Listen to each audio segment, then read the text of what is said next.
إنسان غفر له ما تقدم من ذنبه أو كما قال عليه الصلاة والسلام صدق الله وصدق رسوله النبي الكريم ونحن على ذلك لمن الشاهدين والشاكرين والذاكرين والحمد لله رب العالمين.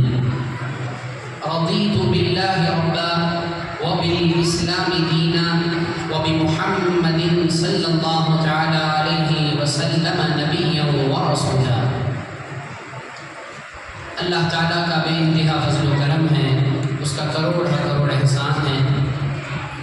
آقا علیہ الصلاۃ والسلام کے صدقے میں میرے والدین کریمین، اساتذہ کرام، ہمارے شیخ محترم کے دعاؤں اور فیضان سے الحمدللہ پھر سے ایک مرتبہ مجھے اللہ تعالیٰ کا مقدس کلام نماز تراویح کے اندر سنانے کا عظیم موقع ملا، اور ساتھ ہی ساتھ یہ مسجد عامر کلیمی شاہ رحمۃ اللہ تعالیٰ علیہ، یہ ہمارے شیخ محترم کے نام سے منسوب ہے. یقیناً یہ میرا بہت بڑا شرف ہے کہ اللہ تعالیٰ نے مجھے شیخ محترم کے نام سے منسوب مسجد میں نماز تراویح کے اندر مکمل قرآن پڑھنے کی سعادت عطا فرمائی. یقیناً جب مصلی پر میں نے قدم رکھا، بالخصوص نماز تراویح کے اندر میں نے اپنے شیخ محترم کے فیضان کو محسوس کیا. یقیناً قرآن اللہ کا کلام ہے، جب بھی پڑھا جاتا ہے یہ اللہ کا بہت بڑا انعام ہے مجھ پر کہ میری کیفیت اور میری حالت ہی کچھ اور ہوتی ہے. یہ ہمارے شیخ محترم کا فیضان ہے، ان کی دعاؤں کا صدقہ ہے کہ یقیناً قرآن جب پڑھا جاتا ہے، جب بھی میں نماز تراویح میں پڑھتا ہوں، ایسا محسوس ہوتا ہے کہ یہ میری بساط نہیں ہے، یہ میری اوقات نہیں ہے، یہ میری طاقت نہیں ہے، اس میں میری کوئی محنت نہیں ہے، یہ میرے والدین کی دعاؤں کا صدقہ ہے، میرے اساتذہ کی محنتیں ہیں، میرے شیخ محترم کا فیضان ہے. اس کے سوا کچھ نہیں ہے. یقیناً کلام جو بھی پڑھتا ہے اس پر اللہ کا رحم و کرم ہوتا ہے. قرآن یاد کرنا ہی بڑی مشکل کی بات ہے، لیکن جب اللہ کا کرم ہوتا ہے تو قرآن یاد کر لیتے ہیں، لیکن یاد رکھنا بھی بڑا مشکل ہے. لیکن جب کوئی یاد رکھ لیتا بھی ہے تو سنانا بڑا مشکل ہے. لیکن جس پر اللہ کا کرم ہو، بزرگان دین کا صدقہ ہو، تو یقیناً اسے قرآن یاد کرنے میں، یاد رکھنے میں، سنانے میں کوئی دقت محسوس نہیں ہوتی. تو یقیناً قرآن کو اطمینان کے ساتھ، قرآن کو دل کے ساتھ، قرآن مجید کو پوری ایمانی حرارت کے ساتھ پڑھنا ہے اور سننا بھی چاہیے. ہمارے بہت سے مسلمان ایسی کمتر سوچ رکھتے ہیں کہ قرآن جلدی پڑھ لیا جائے. یاد رکھیں، قرآن جب سنایا جاتا ہے یا پڑھا جاتا ہے، یہ اس وقت تک کوئی نہ پڑھتا ہے نہ سنتا ہے جب تک اللہ کا کرم شامل حال نہ ہو. یہ اللہ کا بہت بڑا کرم کہ اللہ نے ہمیں قرآن سننے کا موقع عطا فرمایا. تو ہر مسلمان کو چاہیے کہ وہ اپنی پوری ایمانی قوت کے ساتھ، دل جوئی کے ساتھ، یہ کسی بشر کا کلام نہیں ہے، یہ کلام خالق دو عالم کا کلام ہے. خالق دو عالم کا کلام آقا کے صدقے میں جو ہمیں ملا، یقیناً یہ بہت بڑا انعام ہے. ورنہ اللہ کے کلام کی حقیقت کیا ہے کوئی نہیں سمجھ سکتا. کہ اللہ کا جو کلام حقیقی ہے، نہ اس میں ورڈز ہے، نہ سینٹنس ہے، نہ آوازیں ہیں، نہ کوئی جملہ ہے، نہ کوئی لفظ ہے، نہ ہی کوئی ترکیب ہے، کچھ بھی نہیں ہے. کیونکہ اللہ کی صفت ہے صفت کلام، اور اللہ کی صفت محدود نہیں ہوتی. جس طرح اللہ کی صفت انلمٹ ہے، اسی طرح کلام اللہ بھی اللہ کی صفت ہے۔ جو اللہ کا کلام کلام حقیقی ہے، نہ اسے ہم سن سکتے ہیں، نہ ہی اسے بول سکتے ہیں، نہ ہی اسے ہم کاؤنٹ کر سکتے ہیں، نہ ہی اس کا ہم احاطہ کر سکتے ہیں۔ یہ جو کلام ہمیں ملا، یہ اللہ کا کلام کلام حقیقی یہ بھی ہے، لیکن یہ لفظوں کی شکل میں ہے، یہ قرآن کی صورت میں ہے۔ آقا علیہ السلام کے صدقے میں ماہ رمضان میں اللہ نے یہ کلام نازل فرما کر امت مصطفیٰ صلی اللہ علیہ وسلم پر اتنا بڑا احسان فرمایا، اتنا بڑا کرم فرمایا کہ اس کلام کو ہم بآسانی پڑھتے بھی ہیں، سن لیتے بھی ہیں۔ یہ حضور کا عظیم معجزہ ہے، ورنہ آپ بخوبی جانتے ہیں۔ چند ہی لمحے میں لوں گا آپ کا وقت، زیادہ سے زیادہ 15 سے 20 منٹ میں عرض کروں گا۔ یہ گفتگو ایک ایک جملہ، ایک ایک لفظ بغور سماعت فرمائیں۔ یاد رکھیں کلام اللہ جو ہے، اس کے تعلق سے بڑی مشہور قرآن کی آیت ہے، لو انزلنا هذا القرآن على جبل لرأيته خاشعا متصدعا من خشية اللہ، کہ اللہ تعالیٰ فرماتا ہے کہ اگر ہم اس قرآن کو پہاڑوں پر نازل فرماتے، پہاڑ ماؤنٹین، دنیا میں کتنے پہاڑ ہیں؟ کیا کسی انسان کی طاقت پہاڑ کے برابر ہو سکتی ہے؟ کروڑوں انسان مل کر بھی پہاڑ کو اپنی طاقت کے بلبوتے پر ہٹا نہیں سکتے، کیونکہ پہاڑ اللہ نے دنیا میں میخ کے طور پر نصب فرمایا۔ وَالْجِبَالَ أَوْتَادًا، قرآن میں اللہ نے فرمایا کہ پہاڑ جتنے بھی ہیں دنیا میں، وہ سب کے سب زمین میں نصب کر دیے گئے، یعنی زمین میں اللہ نے انہیں گاڑ دیا، اسے اللہ تعالیٰ نے نصب فرما دیا، اور پہاڑ کو انسان اپنی طاقت کے بلبوتے پر کوئی کھسا نہیں سکتا۔ پہاڑ کے اندر بہت طاقت ہے، لیکن کلام اللہ کی تاثیر ایسی ہے کہ اللہ فرماتا ہے کہ اگر ہم کلام کو پہاڑ پر نازل کر دیتے تو پہاڑ کلام اللہ کی خوف اور خشیت کی وجہ سے چور چور ہو جاتا، یعنی وہ کلام اللہ کی طاقت کو سنبھال نہیں سکتا۔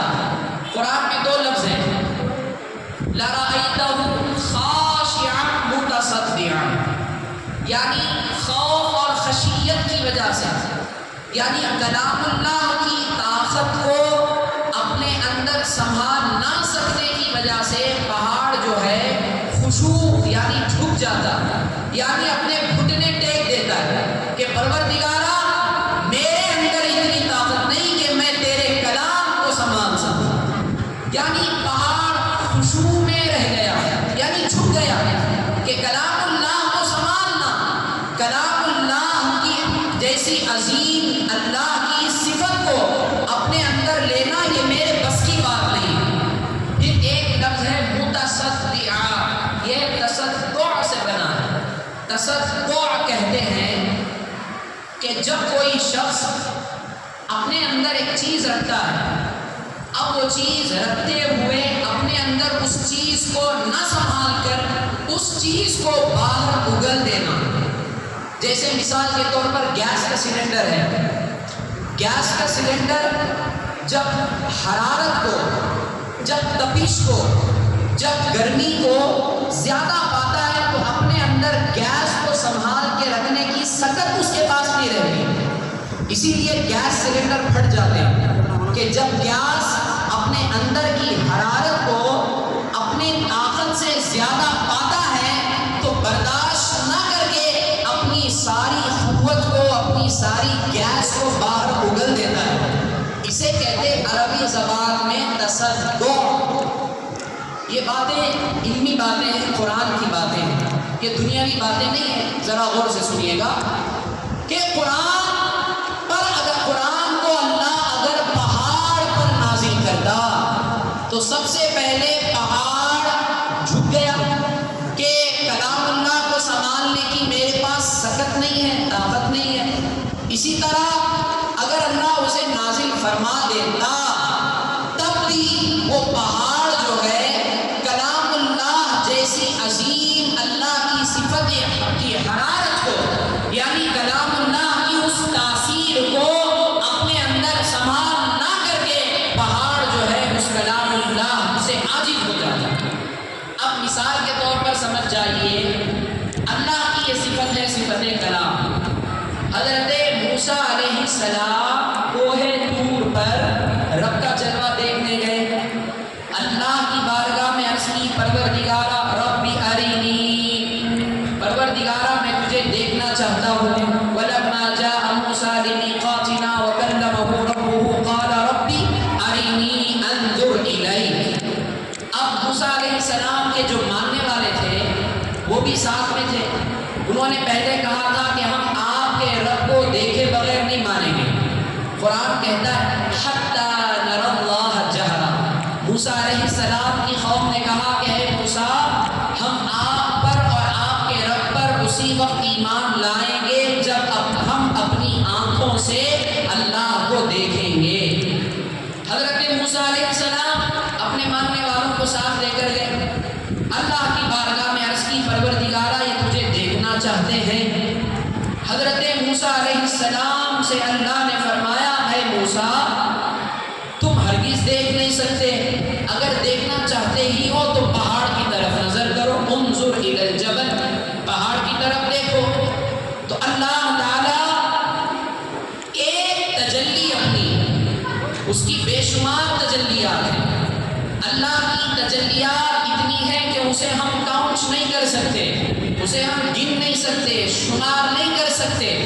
اللہ کی ان تمام تجلیات میں ایک تجلی اللہ نے کوہ طور پر فرمائی، اور اللہ نے موسیٰ علیہ السلام سے فرمایا اے موسیٰ اپنی قوم سے کہنا کہ پہاڑ کی طرف دیکھیں۔ تو جب انہوں نے اللہ تعالیٰ کی اس تجلی کو ڈائریکٹ نہیں بلکہ انڈائریکٹ پہاڑ کی طرف دیکھا تو کیا حال ہوا؟ سب کے سب مر گئے، یعنی اسے سنبھال نہیں سکے، اور پہاڑ بھی سنبھال نہیں سکا، پہاڑ بھی کیا ہو گیا؟ چور چور ہو گیا، پہاڑ بھی چور چور ہو گیا۔ وَلَٰكِنِ انظُرْ إِلَى الْجَبَلِ فَإِنِ اسْتَقَرَّ مَكَانَهُ فَسَوْفَ تَرَانِي فَلَمَّا تَجَلَّىٰ رَبُّهُ لِلْجَبَلِ جَعَلَهُ دَكًّا وَخَرَّ مُوسَىٰ صَعِقًا۔ موسیٰ علیہ السلام بے ہوش ہو گئے، اور موسیٰ علیہ السلام کے جو ماننے والے تھے جنہوں نے کہا تھا کہ ہم اللہ کو علانیہ دیکھنا چاہتے ہیں، تو سب کے سب مر گئے، کوئی باقی نہ رہا، یہاں تک کہ پہاڑ بھی چور چور ہو گیا۔ موسیٰ علیہ السلام بے ہوش ہوئے، اور کیا ہوا کہ جب موسیٰ علیہ السلام کو ہوش آیا تو جب اپنی قوم کو انہوں نے دیکھا کہ سب کے سب مر گئے ہیں، تو موسیٰ علیہ السلام نے اللہ کی بارگاہ میں عرض کی پروردگارا اگر میں اکیلا لوٹتا ہوں تو دوسری میرے قوم کے لوگ مجھ سے پوچھیں گے تو میں کیا جواب دوں گا؟ موسیٰ علیہ السلام کے دعا فرمانے پر اللہ نے انہیں دوبارہ زندہ فرمایا۔ اس سے کیا معلوم ہوا کہ اللہ کی ایک تجلی جب پہاڑ پر پڑے، وہ پہاڑ جو کوہ طور کہلاتا ہے، وہ پہاڑ جو اپنے اندر بے شمار طاقت رکھتا ہے، پاور رکھتا ہے، لیکن اس کے باوجود بھی وہ چور چور ہو گیا۔ لیکن یہ اللہ کا کلام کہ اللہ نے اس کو پہاڑ پر نازل نہیں فرمایا، کہ اللہ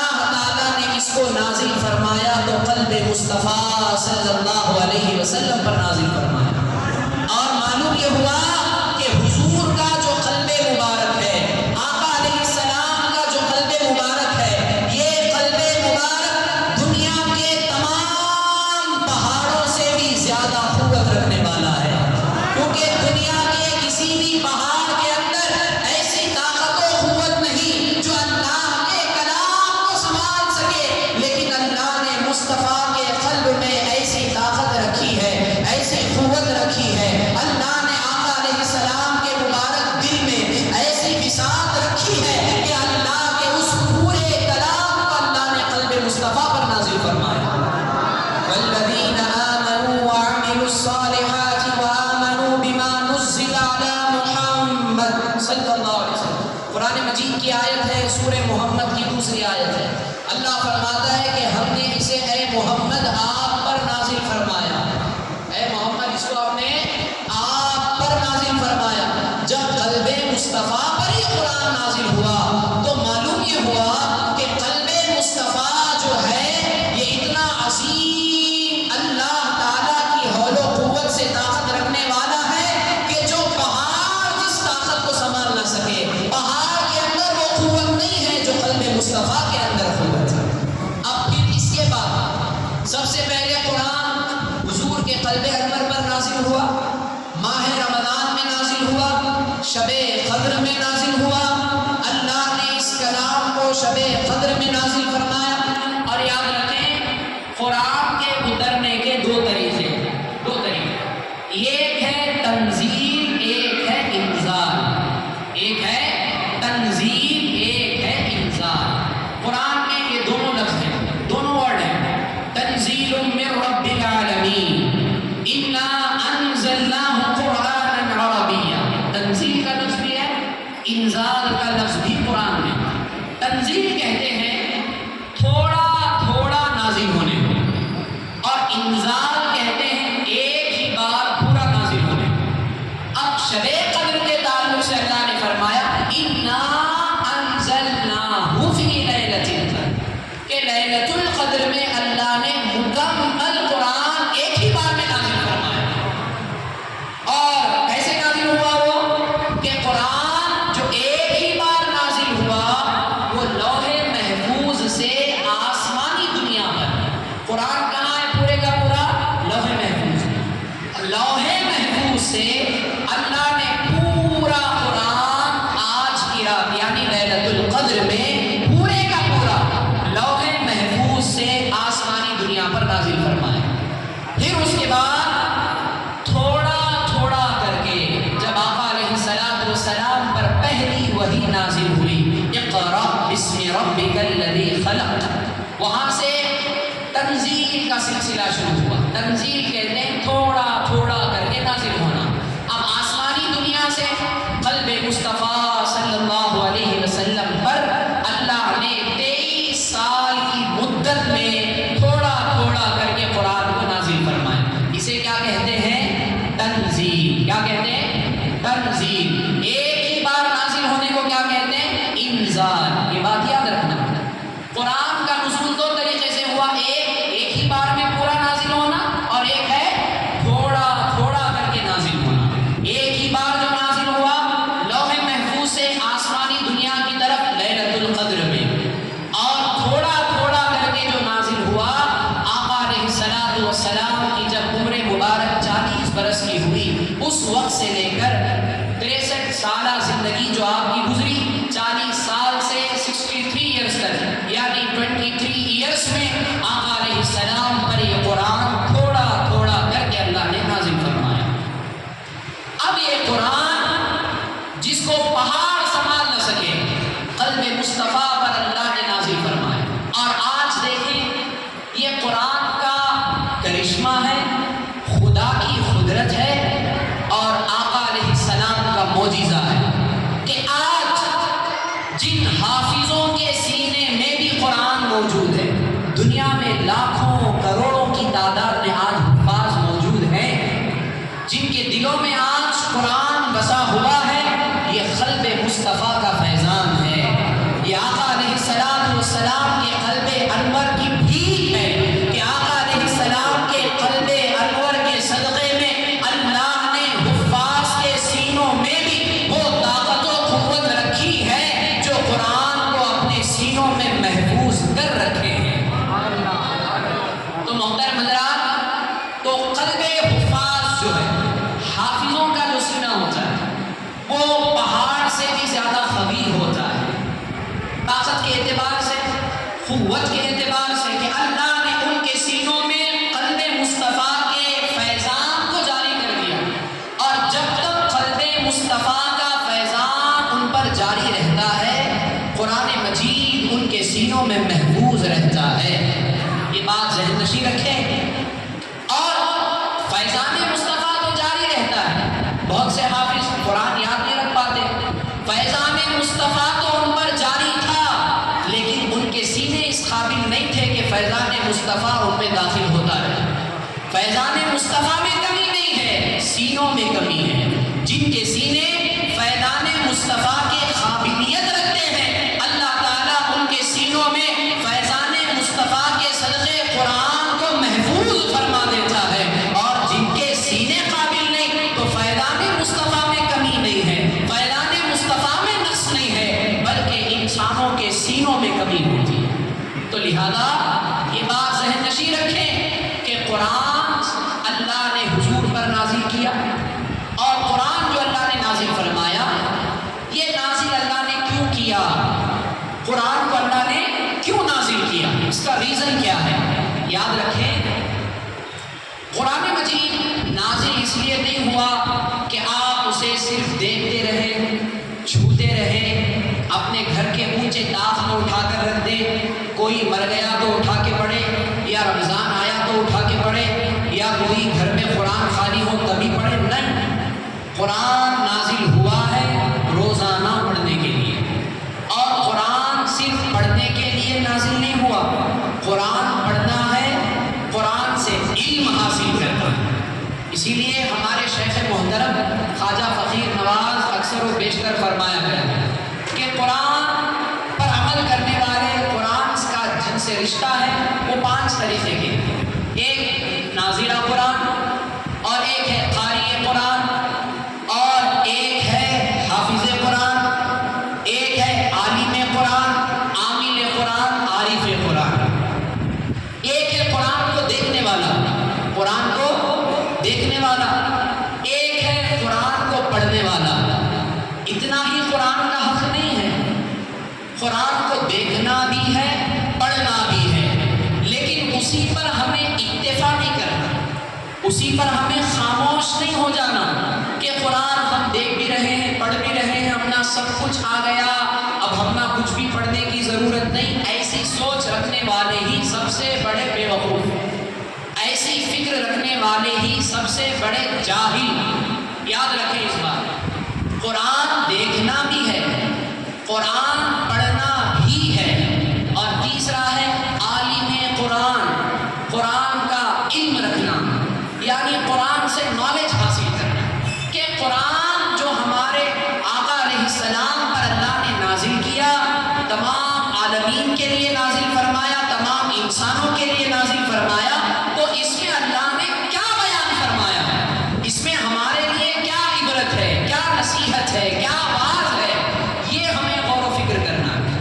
تو قرآن صرف دیکھ لینا، پڑھ لینا، یہ قرآن کا حق نہیں ہے، قرآن کو دیکھنا بھی ہے، یہ ہر مسلمان پر ضروری ہے، یہ خالی حضرتوں کو، عالموں کو یہ ضروری نہیں ہے، بلکہ ہر انسان کو ضروری ہے کہ آپ قرآن دیکھنے کا بھی فیضان اٹھائیں، پڑھنے کا بھی فیضان اٹھائیں، علم رکھنے کا بھی فیضان اٹھائیں، تبھی آپ قرآن کی حقیقت کو پہچان سکتے ہیں۔ آج کتنے لوگ ایسے 70 سال 80 سال کے ہو گئے، قرآن پڑھنا تو دور کی بات، انہیں وضو بنا کر چھونے کی بھی ان کے پاس کوئی وقت نہیں رہتا۔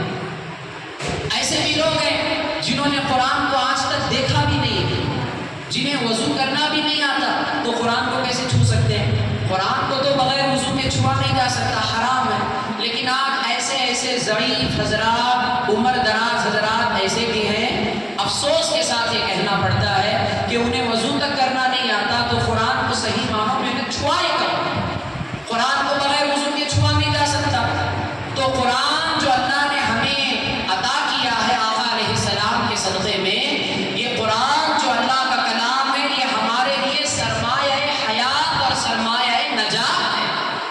اس کے بغیر ہمارا کوئی چارہ نہیں، اس کے بغیر نہ ہماری زندگی کامیاب ہے، نہ آخرت کامیاب ہے، اس کے بغیر نہ ہم زندہ ہیں نہ ہی کامیاب۔ جس کی زندگی میں قرآن نہیں، وہ زندہ رہ کر بھی مردہ ہے۔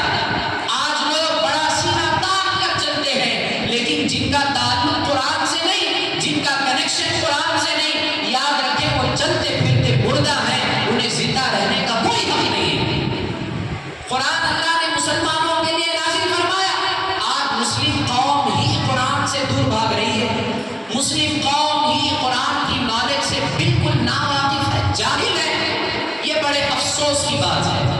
قرآن کا حق ہم نے ادا نہیں کیا تو پھر آپ کس کا حق ادا کر سکتے ہیں؟ اللہ تعالیٰ سورہ محمد میں مسلمانوں کو جھنجھوڑ کر فرماتا ہے، جیسا کہ آج ہم اپنے بچوں کو یا اپنے دوستوں کو کہتے ہیں کیا جی اتنا معلوم نہیں کہ یہاں جانا تھا تم وہاں چلے گئے، ایسا جو ہم ڈانٹتے ہیں اسی انداز میں اللہ تعالیٰ قرآن میں فرماتا ہے افلا یتدبرون القرآن ام علی قلوب اقفالها، قرآن میں کیوں غور و فکر نہیں کرتے؟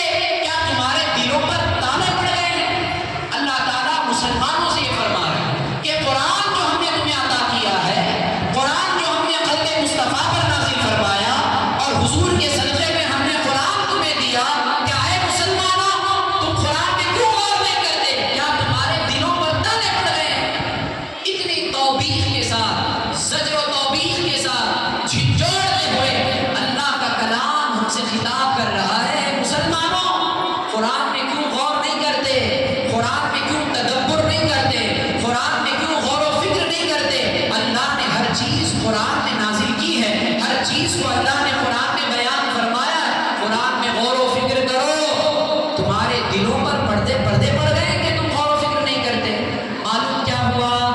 اس آیت سے کیا معلوم ہوا؟ کہ جو قرآن میں غور و فکر کرتا ہے، قرآن کا علم حاصل کرنے کی کوشش کرتا ہے، اللہ کبھی اس کے دل پہ تالا نہیں لگاتا، اللہ کبھی اس کے دل میں گمراہی کو داخل نہیں فرماتا، اللہ کبھی اس کے دل کو کالا ہونے نہیں دیتا، اللہ کبھی اس کے دل کو اہل سنت و جماعت کے عقائد سے دور نہیں رکھتا۔ قرآن سے اپنا رشتہ مضبوط کرو، قرآن سے دوستی کرو، قرآن سے اپنا کنیکشن مضبوط کرو، پھر دیکھو اللہ تمہارے دلوں کے حالات کو کس طرح کھولتا چلا جائے۔ آج یہی کمی ہے ہمارے اندر، بیان سنتے ہیں، تقاریر سنتے ہیں، واعظ و نصیحت سنتے ہیں، پھر بھی پریشان، کس کے پیچھے جانا، کس کو فالو کرنا، کس کے پیچھے چلنا، ان چیزوں میں ہم پڑے ہوئے ہیں۔ لیکن اصل حقیقت، اصل صراط مستقیم اسی پر آپ رہیں گے پوری زندگی تو آپ اپنے ارادے اور اپنی پختگی کے ساتھ، اپنی مضبوطی کے ساتھ صراط مستقیم پر کب چلیں گے بھائی؟ صراط مستقیم پر ہمیں چل کر جنت میں جانا ہے نا۔ ابھی بھی آپ تشویش میں ہیں، ابھی بھی آپ افسوس میں ہیں، ابھی بھی آپ ڈاؤٹ فل ہیں، ابھی بھی آپ شک و شبہ میں ہیں، صراط مستقیم پر چلیں گے کب؟ صراط مستقیم کا پتہ ہی نہیں تو صراط مستقیم پر چلنا کب ہے؟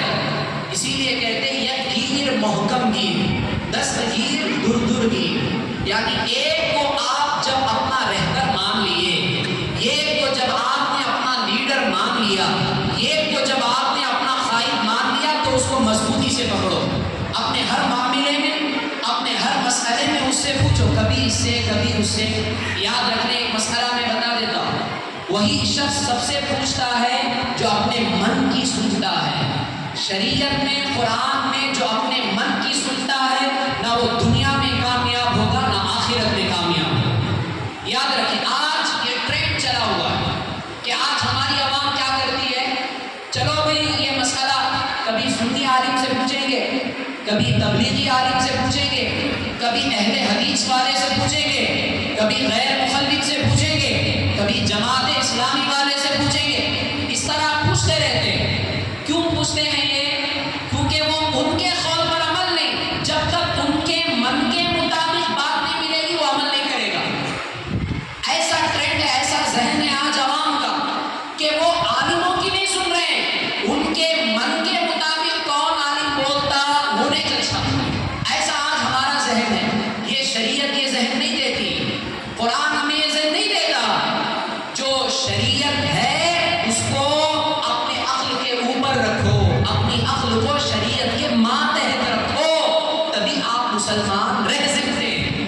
آج کیا ہے، شریعت کو ہم نے اپنے نفس اور اپنے من کے تابع رکھا ہے۔ یہ سراسر غلطی ہے جو مسلمان آج کرتے ہیں۔ ہر فیصلہ میں جو ہمیں اچھا لگا وہی مسئلہ صحیح ہے، یہ سوچ بدلیے، یہ فکر بدلیے۔ شریعت جو کہتی ہے اسے ہمیں عقل کو اس پہ قربان کر دینا ہے۔ شریعت کا مسئلہ جہاں آ جاتا ہے نہ وہاں نفس کو دخل دینا، نہ وہاں اپنی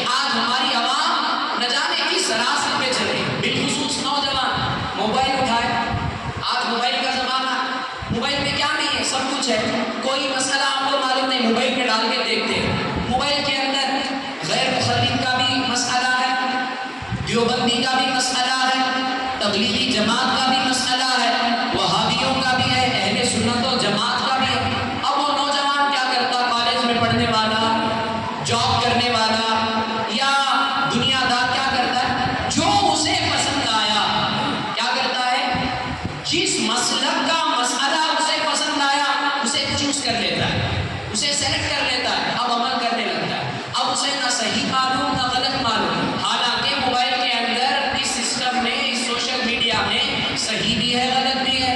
میں نے کہا نا ہر فرقے کا فتویٰ اس میں موجود ہے، چاہے وہ شیعہ مسلک کا کیوں نہ ہو، رافضی کیوں نہ ہو، خارجی کیوں نہ ہو، مسلمان کہلانے والے بہت سے لوگ گمراہ فرقوں کے فتوے موبائل میں موجود ہیں۔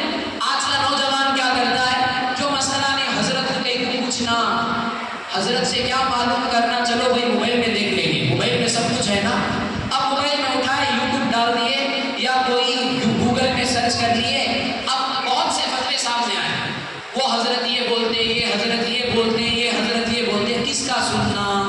اب وہ آدمی کیا کرتا ہے، کس کی بھی نہیں سنتا، وہ کیا کرتا ہے، جو اسے پسند آیا، جو اس کے من کو لگا، جو اس کے دل کو اچھا لگا، اسے اٹھا کے اس نے عمل کر لیا۔ اب بتائیں کیا یہ اسلام ہے؟ کیا قرآن یہی درس دے رہا ہے؟ کیا شریعت ہمیں یہی درس دے رہی ہے؟ نہیں۔ مسلمان جب ہم ہیں، کیا ہم نے اللہ کو دیکھا؟ نہیں نبی۔ کیا ہم نے رسول اللہ کو دیکھا؟ نہیں۔ کیا ہم نے قرآن کو نازل ہوتے ہوئے دیکھا؟ نہیں۔ صحابہ کو ہم نے دیکھا؟ نہیں۔ پھر بھی ہم ایمان رکھتے کہ نہیں رکھتے؟ ایمان والے کی یہی پہچان ہے، جب حق بات سامنے آ جائے، پروف ملے نہ ملے، جب حق ہے تو اسے قبول کرنا، یہ ایمان والے کی شان ہے۔ چاہے آپ اس کے دل آپ کا مانے نہیں مانے، آپ کا نفس مانے یا نہ مانے، آپ یہ نہ دیکھیں جب اللہ کا کلام کہہ رہا ہے، رسول اللہ کی حدیث کہہ رہی ہے، نہ وہاں اپنے عقل کو دوڑائیں، نہ اپنے ذہن کو دوڑائیں، نہ اپنے دل کو دوڑائیں، نہ اپنے نفس کو اس میں خلط ملط کریں، آپ گھٹنے ٹیک کر اس مسئلے پر عمل کریں، تبھی آپ صحیح مسلمان بن سکتے ہیں۔ یہی آج ہمارے مسلمانوں کے اندر خرابی آئی، جیسا جیسا قیامت کا دور قریب آ رہا ہے، دن بدن نئے نئے فرقے جنم لے رہے ہیں، تو اسی لیے اہل سنت و جماعت کے ایک سچے عالم کو، ایک سچے رہبر کو مضبوطی سے پکڑیں۔ ہر معاملہ جہاں آپ پھنس جاتے ہیں، جہاں آپ کو سمجھ میں نہیں آتا، آپ ان سے رجوع کریں، ان سے کنیکشن بنائے رکھیں، ہر مسئلہ ان سے پوچھ کر آپ عمل کرتے ہوئے زندگی گزاریں۔ یہ ہے صحیح معنوں میں قرآن پر عمل کرنا۔ تو میں عرض کر رہا تھا، ایک ہے قرآن دیکھنے والا، ایک ہے قرآن پڑھنے والا، اور ایک ہے قرآن کا علم رکھنے والا۔ اب بھی مسلمان کمپلیٹ نہیں ہوا، قرآن دیکھ لینے سے بھی ایمان کمپلیٹ نہیں ہوتا، قرآن پڑھنے سے بھی ایمان کمپلیٹ نہیں ہوتا، قرآن کا علم رکھنے سے بھی ایمان کمپلیٹ نہیں ہوتا۔ پڑھنا بھی ہے، دیکھنا بھی ہے، علم بھی حاصل کرنا ہے، پھر اس کے بعد عمل بھی کرنا ہے۔ جب آپ عمل کریں گے تب آپ کا ایمان کمپلیٹ ہوگا۔ آپ پڑھ بھی رہے ہیں، آپ دیکھ بھی رہے ہیں، آپ قرآن کا علم بھی رکھتے ہیں، لیکن آپ عمل نہیں کرتے، تو علم رکھ کے فائدہ کیا؟ پڑھ کے فائدہ کیا؟ دیکھ کر فائدہ کیا؟ قرآن نازل ہوا ہے عمل کرنے کے لیے، قرآن نازل ہوا ہے اس پر صحیح معنوں میں اس کا علم حاصل کر کے اس پر زندگی گزارنے کے لیے قرآن نازل ہوا ہے۔ جب آپ اپنی زندگی قرآن کے مطابق گزاریں گے، اپنا لائف سٹائل قرآن کے مطابق بنائیں گے، تبھی آپ کا ایمان کمپلیٹ ہوگا۔ اب ہے ایک ہے عارف قرآن۔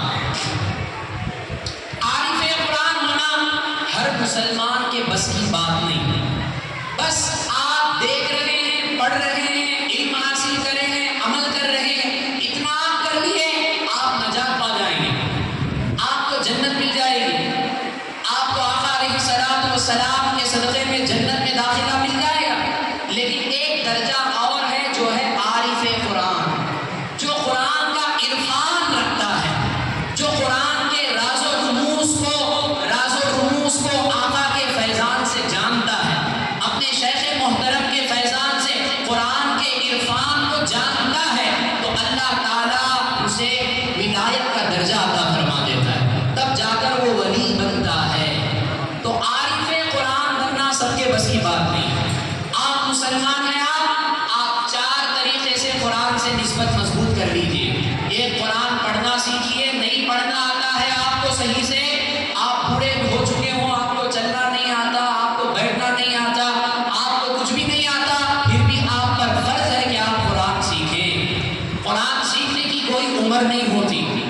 ضروری ہے آپ پر کہ آپ قرآن سیکھیں. پیدا ہوئے بغیر قرآن سیکھے، قبر میں جائیں گے بھی بغیر قرآن سیکھے. آپ کتنے افسوس کی بات ہے، کتنی شرم کی بات ہے، کتنی ہی بے وقوفی کی بات ہے. پیدا ہوتے ہوئے آپ آئے، قرآن کو آپ نہیں جانتے، آپ قبر میں جا رہے ہیں تب بھی قرآن سے جاہل ہیں آپ. تو دنیا میں آ کر آپ نے کیا کیا؟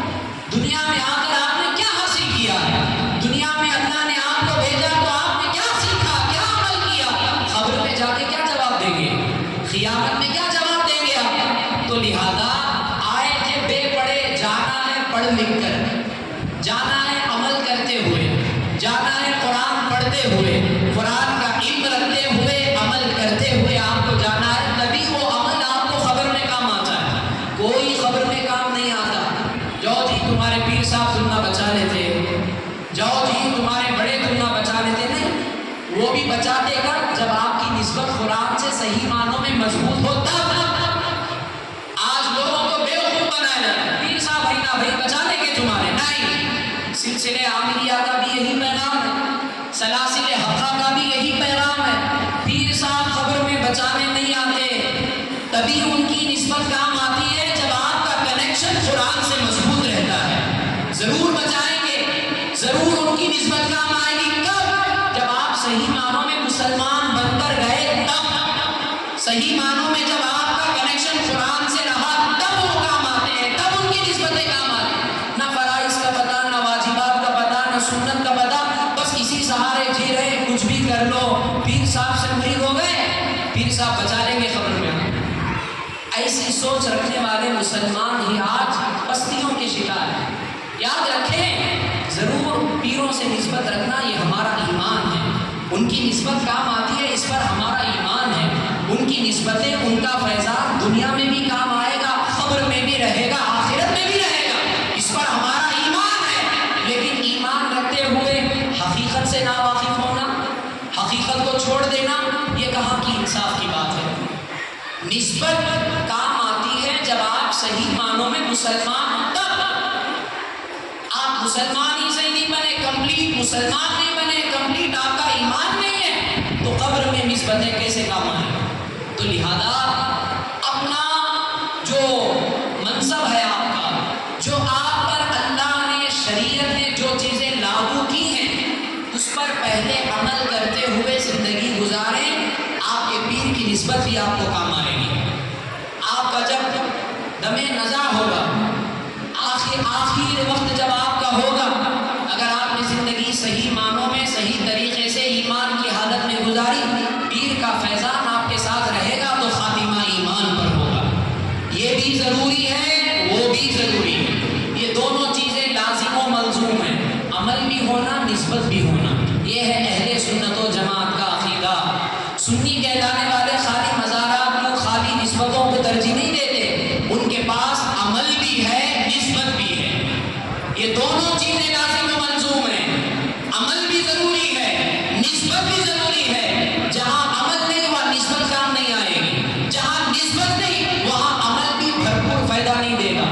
یاد رکھیں، نسبت بھی ہونا ضروری ہے، عمل بھی ہونا ضروری ہے. جب دونوں چیزیں آپ کے پاس ہوں گی تو سونے میں سہاگا، نور علی نور، تب آپ جا کر کامیاب ہو سکتے ہیں. تو لہذا ایک ہے قرآن دیکھنے والا، ایک ہے قرآن پڑھنے والا، ایک ہے قرآن کا علم حاصل کرنے والا، ایک ہے قرآن پر عمل کرنے والا، اور ایک ہے قرآن کا عرفان رکھنے والا. تبھی جا کر مسلمان ولایت کے درجے پر پہنچ سکتا ہے. تو لہذا اس قرآن کو اللہ نے لیلۃ القدر میں نازل فرمایا. اب آخری بات، دو حدیثیں سنا کر اپنی بات کو میں ختم کرتا ہوں. یہ ضروری باتیں تھیں جو درمیان میں آئی ہیں، اس پر بھی ہمیں غور و فکر کرنا چاہیے. اب آئیں لیلۃ القدر کے حوالے سے دو حدیثیں میں عرض کر دیتا ہوں. قرآن کی جو سورت میں نے پڑھی، اللہ فرماتا ہے اِنَّا أَنزَلْنَاهُ فِي لَيْلَةِ الْقَدْرِ، بے شک ہم نے اس قرآن کو لیلۃ القدر میں نازل فرمایا. وَمَا أَدْرَاكَ مَا لَيْلَةُ الْقَدْرِ، اے مسلمانوں، اے لوگوں، تم کیا جانو کہ لیلۃ القدر کیا ہے؟ یعنی تمہیں کیا معلوم؟ یعنی جس کی شان زیادہ ہوتی ہے اس کے تعلق سے ایسا بولا جاتا ہے کہ تمہیں کیا معلوم کہ لیلۃ القدر کیا ہے، لیلۃ القدر کی شان کیا ہے، تم کیا جانتے ہو، تمہیں کیا معلوم؟ اب کیا شان ہے؟ اللہ فرماتا ہے لیلۃ القدر خیر من الف شہر، لیلۃ القدر کی شان یہ ہے کہ وہ 1000 مہینوں سے بہتر ہے، 1000 مہینوں سے افضل ہے۔ 1000 مہینے کتنے؟ 83 سال 4 مہینے بنتے ہیں، 83 ایئرس 4 منتھس کہ 1000 مہینے ہوتے ہیں، تو 83 ایئرس 4 منتھس کے 1000 مہینے بنتے ہیں۔ اب یہاں 1000 مہینوں کا کیوں ذکر کیا گیا، 83 سال کا ذکر کیوں کیا گیا؟ اب اس کا شان نزول کو آپ کو بخوبی اچھی طریقے سے معلوم ہے کہ پہلی امتوں میں عمریں لمبی ہوتی تھی۔ آقا علیہ السلام پر ایک موقع پر اللہ تعالیٰ نے یہ ظاہر فرمایا پچھلی امتوں کی عمروں کو کہ اللہ تعالیٰ نے کسی کو 400 سال، کسی کو 500 سال، کسی کو 700 سال، کسی کو 1000 سال عمریں عطا فرمائے۔ اب جس کی عمر جتنی زیادہ ان کی عبادتیں بھی اتنی زیادہ۔ تو آقا علیہ السلام نے جب ان کی قوموں کی عمریں اتنی لمبی لمبی دیکھی تو اللہ کی بارگاہ میں عرض کی پروردگارا میری امت کی عمریں کم ہیں، ان کی عمریں زیادہ ہیں، تو میری امت کے لوگ اتنے نیک اعمال کیسے کر سکیں گے؟ کیونکہ ان کی عمریں لمبی، میری امت کی عمریں چھوٹی، تو ان کے عمل کے برابر میری امت کے اعمال کیسے ہوں گے؟ تو اللہ تعالیٰ نے یہ لیلۃ القدر حضور کے صدقے میں حضور کی امت کو عطا فرمایا کہ جو شخص ایمان کے ساتھ، پختگی کے ساتھ، ثواب کی نیت سے لیلۃ القدر میں قیام کرتا ہے، اللہ تعالیٰ اس کے پچھلے تمام گناہوں کو معاف فرما دیتا ہے۔ اب یہ لیلۃ القدر میں کیا ہوتا ہے؟ یہ تو قرآن نازل ہوا، یہی اس کی بہت بڑی فضیلت ہے کہ نہیں؟ قرآن جس رات نازل ہوا اس رات کی کیا فضیلت ہو سکتی ہے؟ ہم اس کی فضیلت کیا بیان کر سکتے ہیں؟ جو ہمارا سرمایہ حیات اور نجات جس رات نازل ہوا وہ رات کتنی عظیم رات ہے، وہ رات کتنی انوکھی رات ہے، اس کا کوئی اندازہ نہیں لگا سکتا۔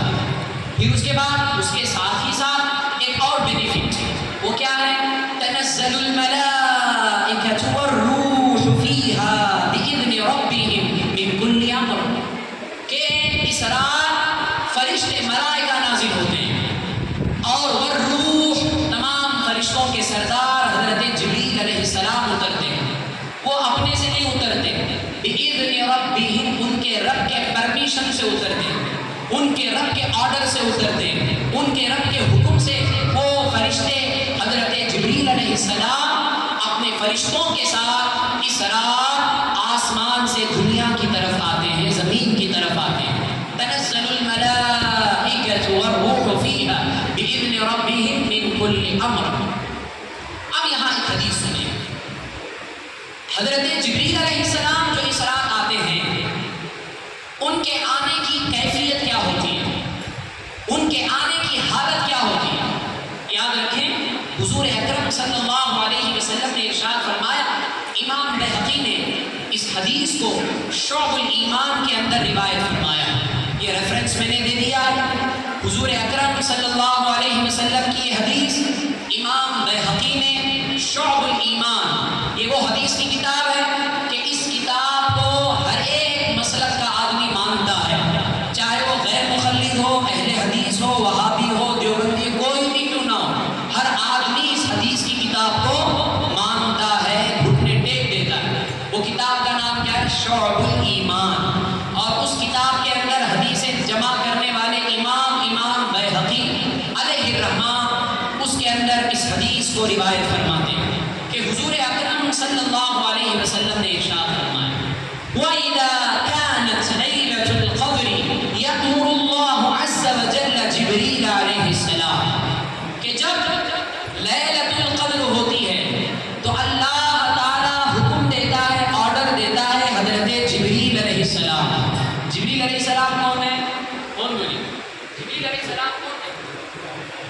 تمام فرشتوں کے سردار، ہیڈ آف دی اینجل حضرت جبریل علیہ السلام، جو تمام ملائکہ کے سردار ہیں، جن کے مقام کو انبیاء کے سوا کوئی نہیں پہنچ سکتا. یہ بھی عقیدہ رکھ لے.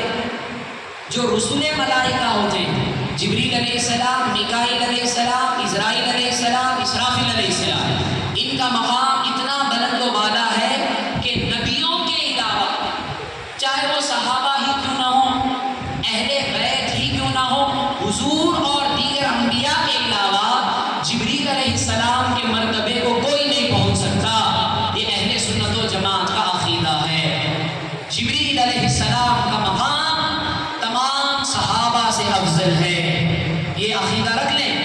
یہ کون فرشتے؟ وہ فرشتے جنہیں رسول ملائکہ، جو اللہ کے خاص فرشتے ہیں، جو اللہ کے مقبول اور خاص الخاص فرشتے جو ہیں، جبریل علیہ السلام، میکائیل علیہ السلام، اسرافیل علیہ السلام، اسرائیل علیہ السلام، یہ وہ ملائکہ ہیں جنہیں رسول ملائکہ کہا جاتا ہے. ان کا مقام صحابہ سے بھی افضل ہے. ان کا مقام انبیاء اور مرسلین کے بعد سب سے افضل مقام ہے. تو اللہ تعالیٰ جب لیلۃ القدر آتی ہے، جبریل علیہ السلام کو آرڈر دیتا ہے، یا نور جبریل علیہ السلام. اللہ فرماتا ہے جبریل فَيَهْبِطُ فِي قُبُقُبَةٍ مِّنَ الْمَلَائِكَةِ إِلَى الْأَرْضِ. اے جبریل، فرشتوں کی ایک جماعت کو لے کر، فرشتوں کی ایک گروپ کو لے کر آپ زمین کی طرف جائیے، زمین میں پھیل جائیے. یہ اللہ حکم دیتا ہے کہ جبریل علیہ السلام کو، اے جبریل آپ اپنے ساتھ ایک فرشتوں کی جماعت کو لے کر، ایک فرشتوں کے ایک بڑے گروپ کو لے کر آپ زمین کی طرف چلے جائیے. إِلَى الْأَرْضِ وَمَعَهُمْ لِوَاءٌ أَخْضَرٌ. اور ان فرشتوں کے ساتھ، جبریل علیہ السلام کے ساتھ ایک ہرا جھنڈا ہوتا ہے. کون سا جھنڈا ہوتا ہے؟ ہرا جھنڈی ہوتی ہے، جھنڈا ہوتا ہے. دونوں بول سکتے ہیں، مذکر و مؤنث. ہری جھنڈی ہوتی ہے حضرت جبریل علیہ السلام کے ساتھ اور فرشتوں کے ساتھ. فَيَرْكُزُ اللَّوَاءَ عَلَى ظَهْرِ الْكَعْبَةِ.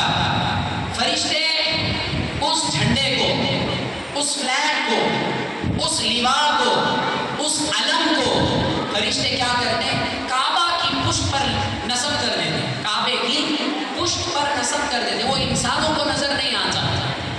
فرشتے نورانی مخلوق ہیں، فرشتے انسان کو نظر نہیں آتے، لیکن فرشتوں پر ایمان رکھنا یہ ہمارا ایمان ہے. نہیں رکھیں گے تو آپ کافر ہو جائیں گے. فرشتوں پر ایمان یہ ہمارے ایمان کی ضمانت ہے. فرشتوں کو نہیں مانے آپ، اسی لمحے آپ کافر ہو جائیں گے. فرشتوں کو ماننا ایمان کے لیے ضروری ہے. ایک فرشتے کا بھی انکار، ایک فرشتے کو بھی برا بھلا بولے آپ کا ایمان جائے گا. یہ بات ذہن نشین ہے. اللہ کے حکم سے جبریل اور جبریل علیہ السلام کے ساتھ ایک فرشتوں کی جماعت لیلۃ القدر میں اللہ کے حکم سے آتے ہیں. ان کے ساتھ کیا ہوتا ہے؟ ہرا جھنڈا ہوتا ہے. اور وہ جھنڈا لا کر کہاں نصب کرتے ہیں؟ کعبے کی پشت پر. کعبے کے پیچھے وہ جھنڈا نصب کر دیتے ہیں. علی ظہر الکعبہ وَلَهُ 100 جناح. حضرت جبریل علیہ السلام کو اللہ نے 100 پر عطا فرمائے. کتنے؟ 100 پر ہیں آپ کے. 100 جناح کا لفظ حدیث میں 100 پر ہیں. کن کے؟ حضرت جبریل علیہ السلام. منہا جناحان لا ينشرهما الا فی تلک اللیلہ.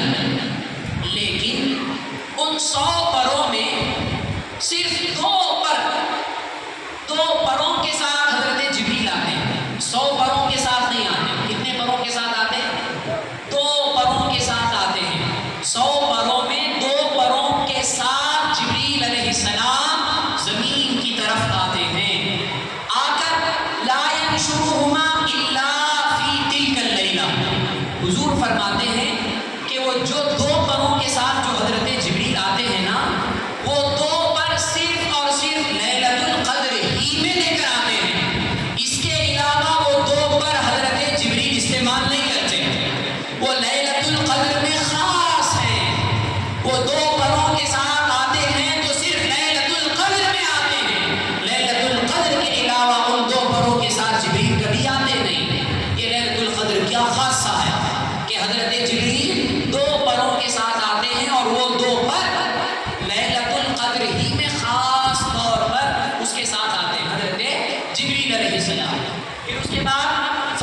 فَيَحْشُرُهُمَا فِي تِلْكَ اللَّيْلَةِ فَيُجَاوِزَانِ الْمَشْرِقَ إِلَى الْمَغْرِبِ.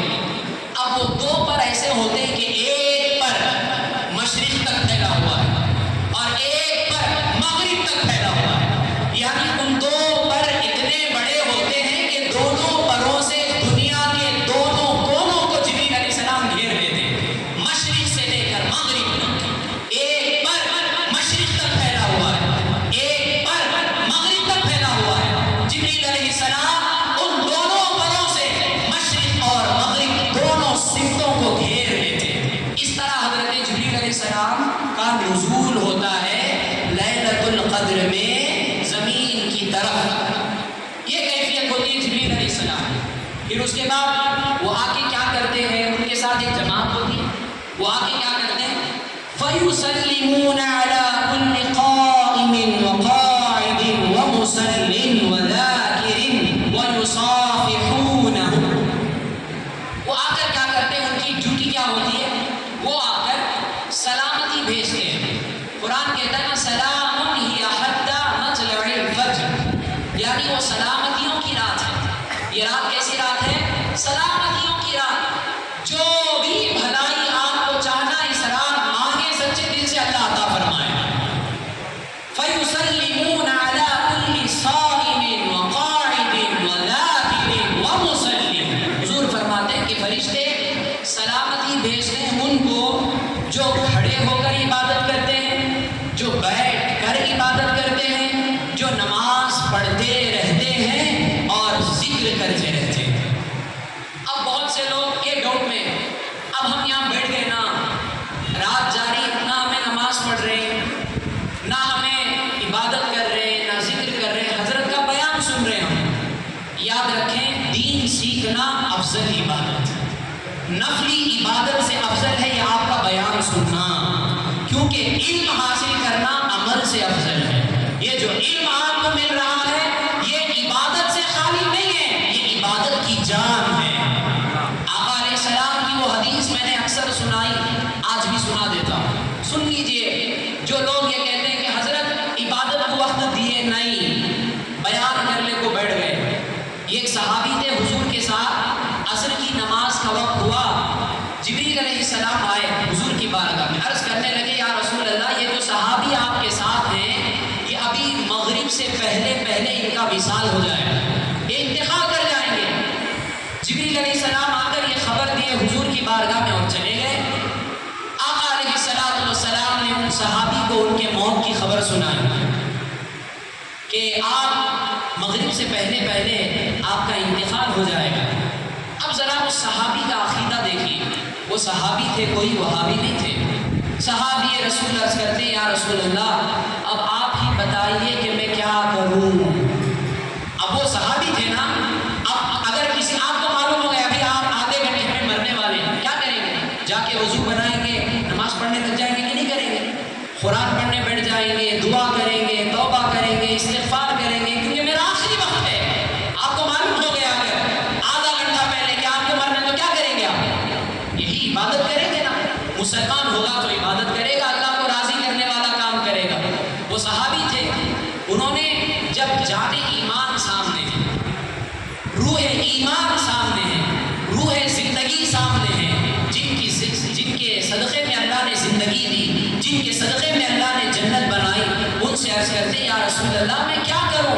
فوراً نماز پڑھنے نہیں چلے گئے. صحابی عرض کرتے یا رسول اللہ میں کیا کروں کیونکہ میرا آخری وقت ہے. آقا علیہ السلام نے فرمایا علم حاصل کرنے میں لگ جاؤ، علم حاصل کرنے میں لگ جاؤ. تو معلوم یہ ہوا اس حدیث سے کہ عمل سے افضل علم ہے، لیکن علم حاصل کیا جاتا ہے عمل کے لیے. کیوں افضل ہے؟ کیونکہ علم کے بغیر آپ کا عمل صحیح نہیں ہوتا. علم ہی نہیں، نالج ہی نہیں تو آپ عمل کیا کر سکیں گے؟ تو دین کا علم سیکھنا یہ عبادت ہے. یہ آپ کا وقت عبادت میں گزر رہا ہے. یہ اللہ کا کرم ہے کہ اللہ نے یہ رات آپ کو روڈوں میں، ہوٹلوں میں، گپ شپ میں آپ کو نہیں بٹھایا. اللہ نے آپ کو مسجد میں بٹھایا ہے اور علم حاصل کرنے میں آپ کو لگا دیا ہے. تو یہ بھی عبادت ہے. یہ کیا ہے؟ فکر نہ کریں، یہ میں حدیث سے عرض کر رہا ہوں، یہ میرا مشورہ نہیں، یہ میری بات نہیں، یہ حضور کی بات ہے. بات ہے کہ علم حاصل کرنا بھی افضل عبادت ہے، علم حاصل کرنا بھی افضل عبادت ہے۔ جب یہ بات معلوم ہوئی تو کیا ہوا، جبریل علیہ السلام آئے، سلام ان کی ڈیوٹی کیا کہ وہ سلامتی بھیجتے ہیں، بیٹھ کر عبادت کرنے والے پر، کھڑے ہو کر عبادت کرنے والے پر، اور نماز پڑھنے والے پر، ذکر کرنے والے پر۔ تو ذرا آپ بتائیں ہم پر بھی سلامتی بھیجیں گے کہ نہیں بھیجیں گے؟ ضرور بھیجیں گے، کیونکہ ہم ذکر اللہ میں ہیں، ہم عبادت میں ہیں، بیٹھ کر عبادت کر رہے ہیں، یہ حقیقت میں ذکر اللہ ہے۔ یہ باتیں سن کر اللہ یاد آتا ہے کہ نہیں آتا؟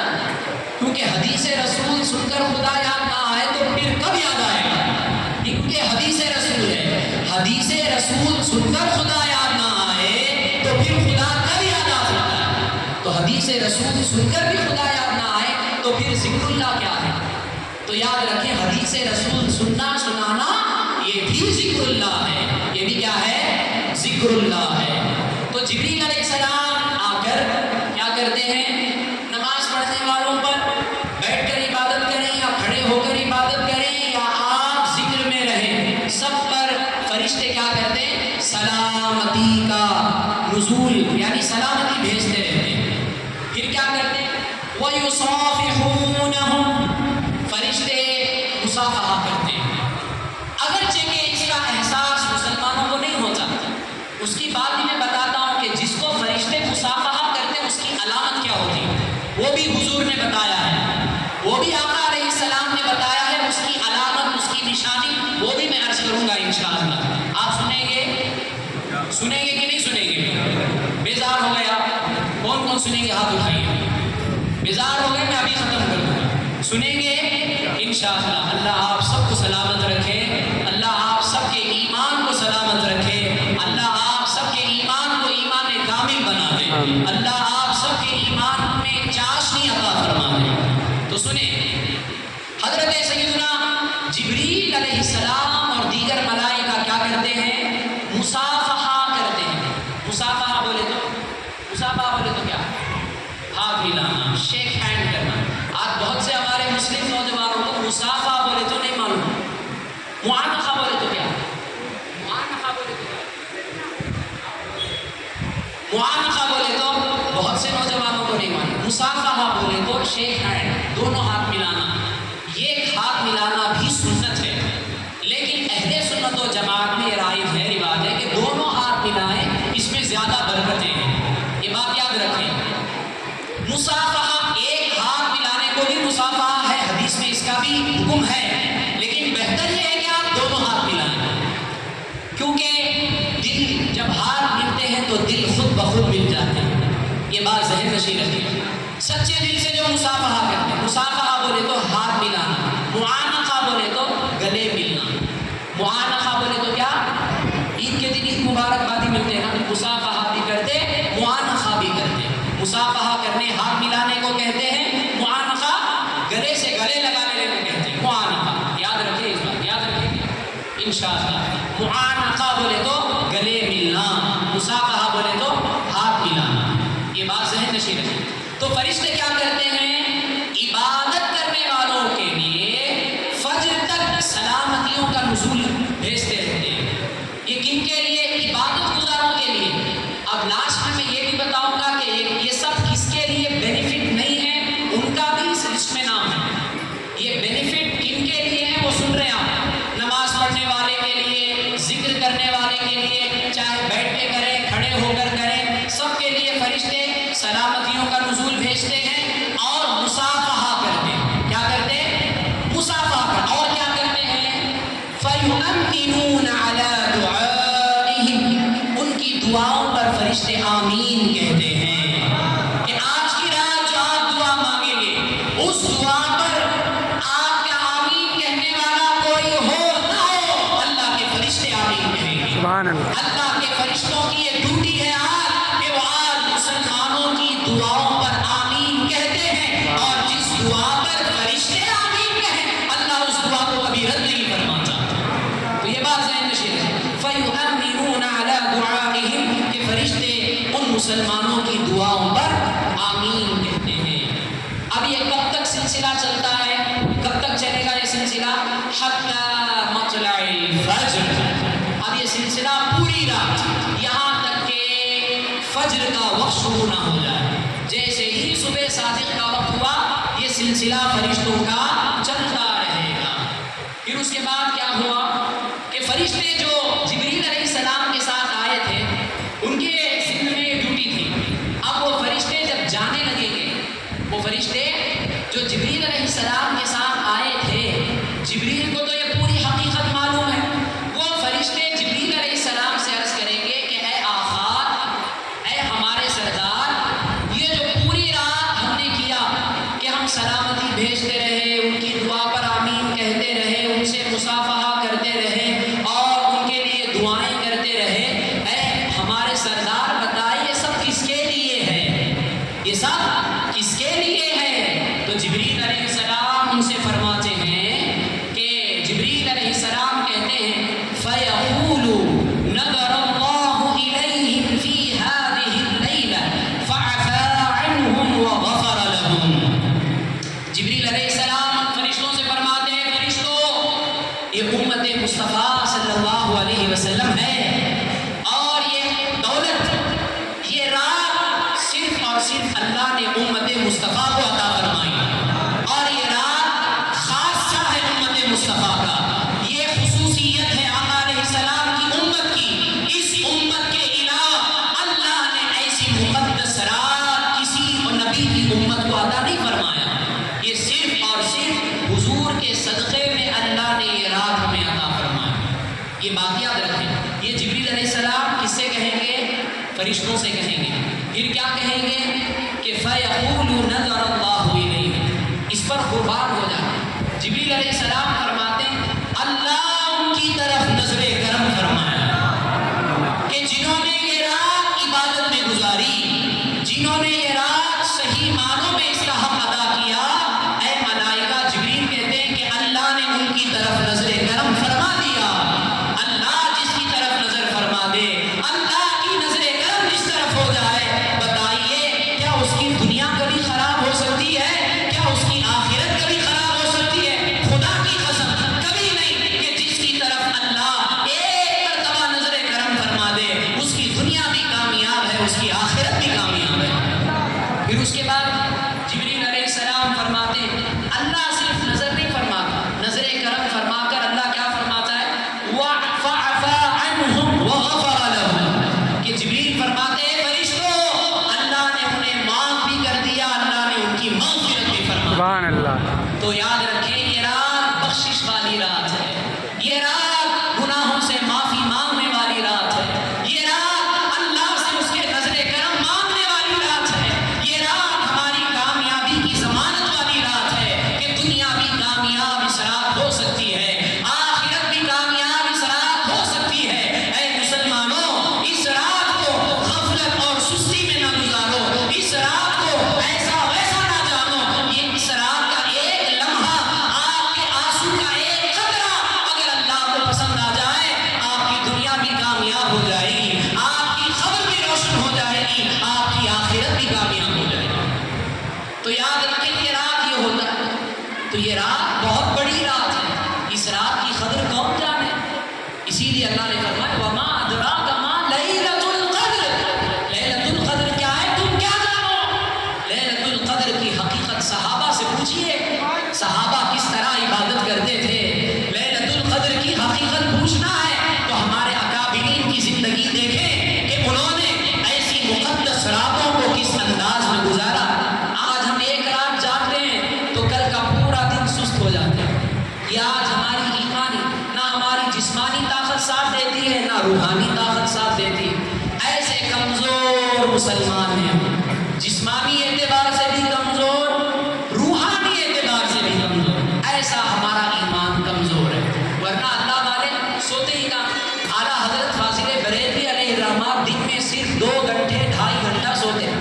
پوری زندگی آپ کا یہ عمل رہا. کیا کوئی مسلمان آج ایسا رہ سکتا کیا؟ 24 گھنٹے میں صرف 2 گھنٹے سو کر آپ زندگی گزار سکتے ہیں؟ نہیں.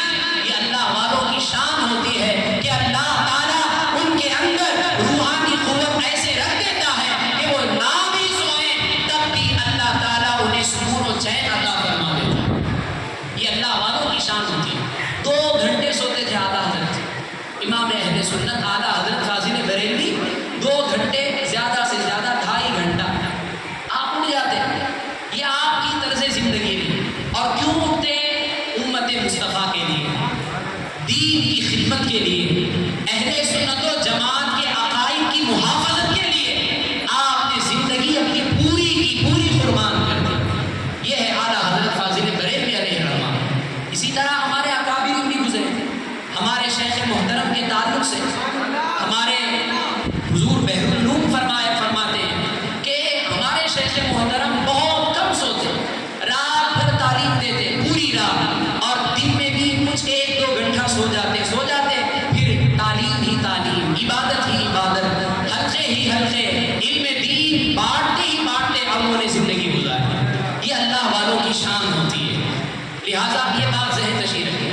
تو ان راتوں کو غفلت میں نہ گزاریں، سال میں ایک بار آتی ہے، پھر بھی بہت سے نکمے مسلمان، بہت سے بے وقوف مسلمان ان راتوں کو بھی کل مجھے کام ہے، بھی مجھے جانا ہے، مجھے ضروری کام ہے، مجھے سونا ہے، یہ کہہ کے گزار دیتے ہیں۔ نہیں، ایسی راتیں سال میں ایک بار آتی ہیں، اور آئندہ سال آپ کو ملے گا نہیں ملے گا کیا گارنٹی ہے بھائی؟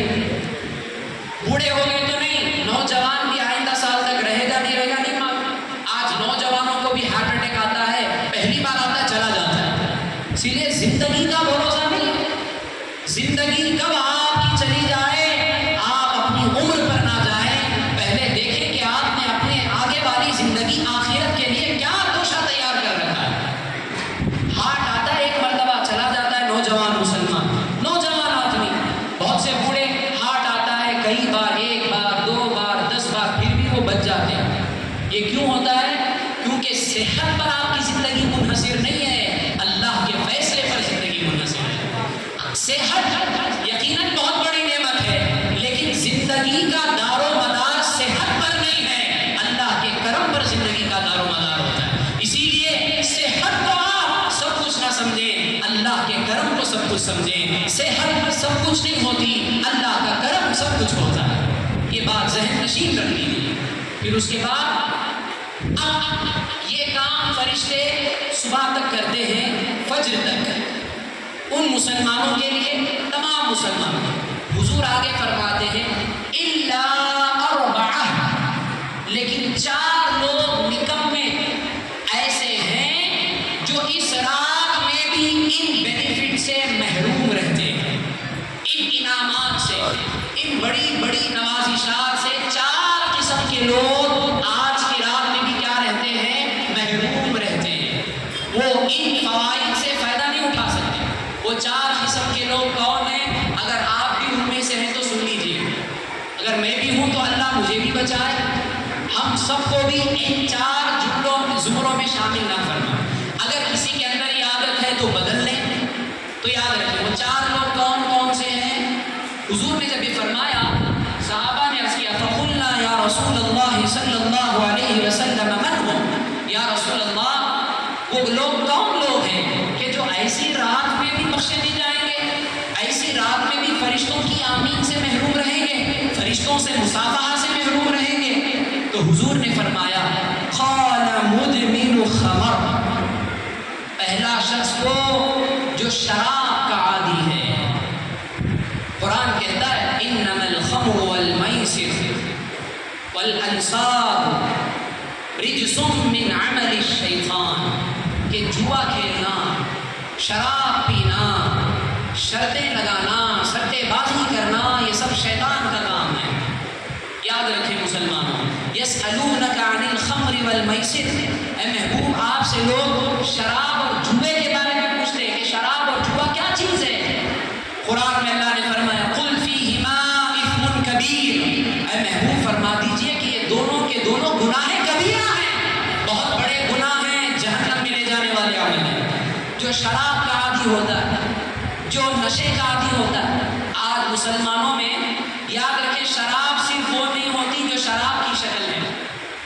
آپ شراب کو صرف یہ نہ سمجھیں کہ جو وائن کہلاتی وہی شراب ہے، نہیں، ہر نشے والی چیز جس سے آپ کو نشہ چڑھتا ہے، چاہے وہ ڈرگس ہو، چاہے وہ شراب ہو، چاہے وہ وائن ہو، سب کے سب شراب کے زمرے میں آتے ہیں۔ آج مسلمانوں میں بھی یہ بہت بڑی ہوا چلی کہ مسلمان نوجوان جو کالجز میں پڑھتے ہیں وہ شراب سمجھ کر صرف شراب کو حرام سمجھتے ہیں، لیکن دوسری نشہ آور چیزیں اس میں لگے رہتے ہیں۔ ہر نشہ آور چیز شراب کے زمرے میں شامل ہے، ہر نشہ آور چیز حرام ہے، گناہ کبیرہ ہے، اس کو یاد رکھیں۔ جو شراب کا عادی ہوتا ہے، نشے والی چیزوں کا عادی ہوتا ہے، وہ اس رات میں بھی بخشا نہیں جائے گا، وہ اس رات میں بھی اس کی مغفرت نہیں ہوگی، اس رات فرشتے اسے مصافحہ نہیں کریں گے۔ ایک آدمی ایسا ہے۔ دوسرا وَعَاقُ وَالِدَيْنِ، جو اپنے والدین کا نافرمان ہوتا ہے، اپنے والدین کو ستاتا ہے، اپنے والدین کو گالیاں دیتا ہے، اپنے والدین کا حق ادا نہیں کرتا، اپنے والدین کو برا بھلا بولتا ہے، ان کے دکھ میں ساتھ نہیں دیتا، ایسا شخص جو والدین کا نافرمان ہے، اس شخص کی بھی آج کی رات مغفرت نہیں ہوتی۔ اسی لیے جن کے والدین ان کے بچوں سے ناراض رہتے ہیں، جن بچوں نے اپنے والدین کو ناراض کر رکھا ہے کہ ان کے ایک ایک لمحے کو ناراض رہتے ہیں، تو ان کی ناراضگی شرعی اعتبار سے ناراض ہے۔ ایسا نہیں کہ بلا وجہ ناراض ہو گئے، تب بھی منانا چاہیے۔ شرعی اعتبار سے اگر کوئی والدین مثال کے طور پر بیٹا شراب پیتا ہے، باپ منع کرتا بیٹا نہیں پینا، اب باپ ناراض ہو گیا۔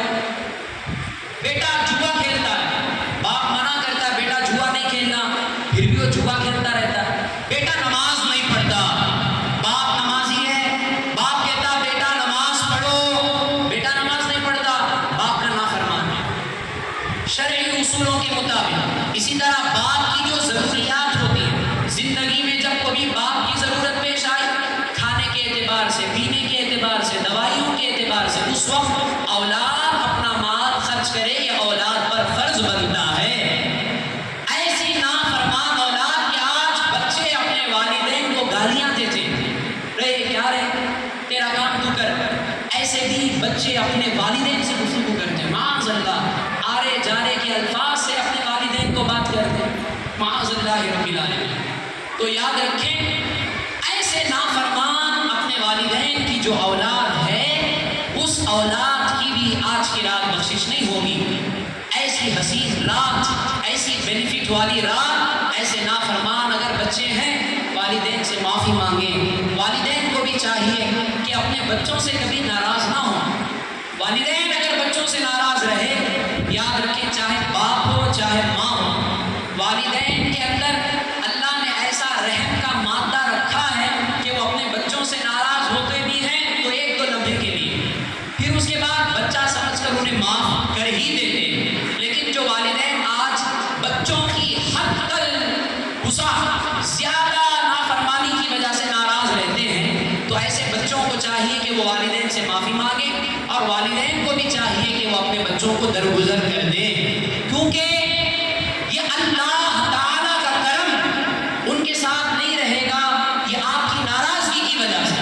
آپ راضی تو رب بھی راضی ہو جائے گا۔ اسی لیے حضور نے فرمایا والد کی رضا میں اللہ کی رضا ہے، ماں کی رضا میں اللہ کی رضا ہے، باپ ناراض ہوگا تو ماں اللہ بھی ناراض ہو جائے گا۔ تو لہٰذا آپ اپنے بچوں سے راضی رہیں، بچے بھی ماں باپ کو راضی رکھیں، کیونکہ ان کی رضا میں، ان کی خوشی ہی میں تمہیں اللہ کی خوشی ملے گی۔ اگر یہ ناخوش رہیں گے، یہ ناراض رہیں گے، تو اللہ بھی ناراض رہے گا۔ تو والدین بھی اپنے بچوں سے ناراض نہ ہوں، کیونکہ جب تک قیامت کا دن ہوگا، باپ اپنے آنکھوں کے سامنے بیٹے کو جہنم میں جلتا ہوا دیکھ سکتا ہے؟ نہیں دیکھ سکتا۔ کیا کوئی بیٹا اپنے باپ کو جلتا ہوا دیکھ سکتا ہے؟ نہیں دیکھ سکتا۔ اسی لیے دنیا ہے، دنیا میں جب کبھی نا اتفاقی ہو جاتی ہے، رشتہ داری میں اگر کوئی انبن ہو جاتی ہے، تو دونوں طرف سے درگزر کر دینا چاہیے، دونوں طرف سے بھی درگزر کر دینا چاہیے۔ دلوں میں دشمنی پال کے رکھنا، دلوں میں نفرتیں رکھنا، دلوں میں کدورتیں رکھنا، یہ مسلمان کی شان نہیں ہے۔ آج یہی حالت ہے، آج ہمارے رشتہ داروں میں جو نفرتیں پھیلی ہوئی ہیں، اس کی وجہ ایک یہی ہے کہ غلطی کب کی ہوتی ہے، دشمنی ہمیشہ کے لیے پال کے رکھتے ہیں۔ ایسا نہیں ہونا چاہیے۔ اللہ کرے جہاں بھی ایسی نحوست ہے، اللہ ان نحوستوں کو دور فرمائے، رشتہ داروں میں اللہ محبتیں عطا فرمائے۔ یہ دو قسم۔ تیسری قسم کے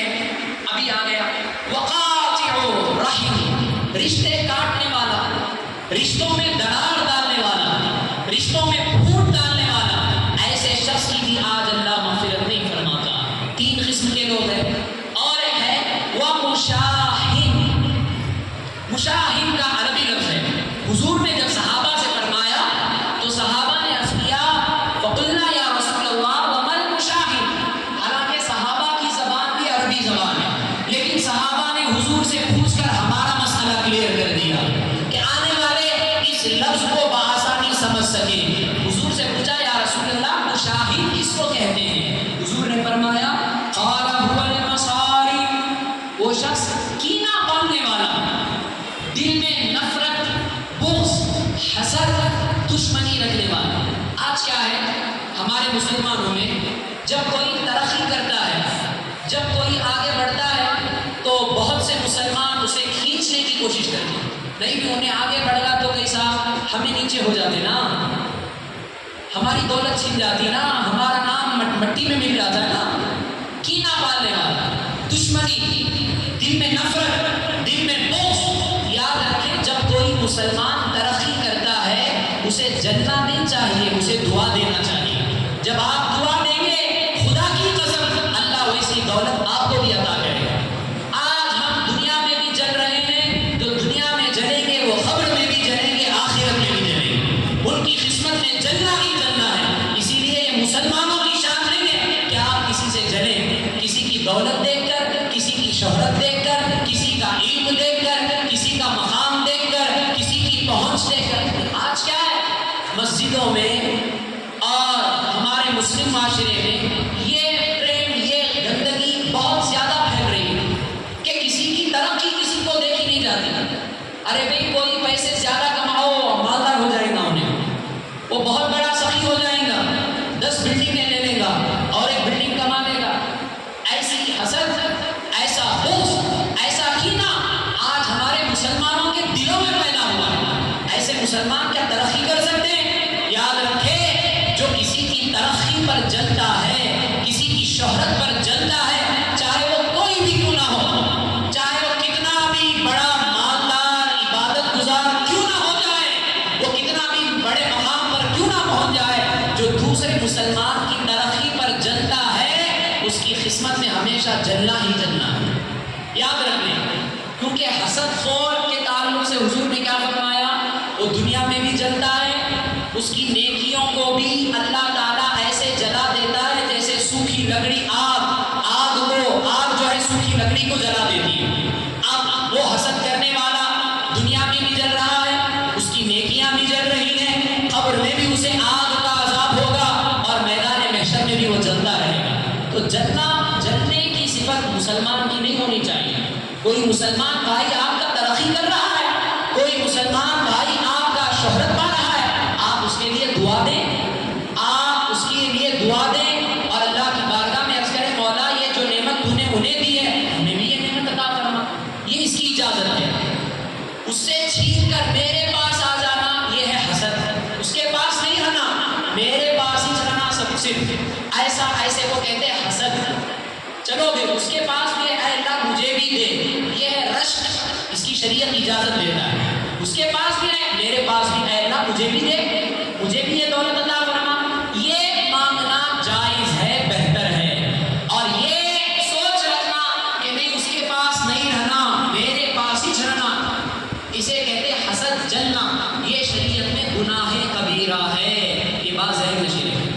تو یہ 4 قسم کے لوگ ایسے ہیں جن کی مغفرت شب قدر میں بھی نہیں ہوتی.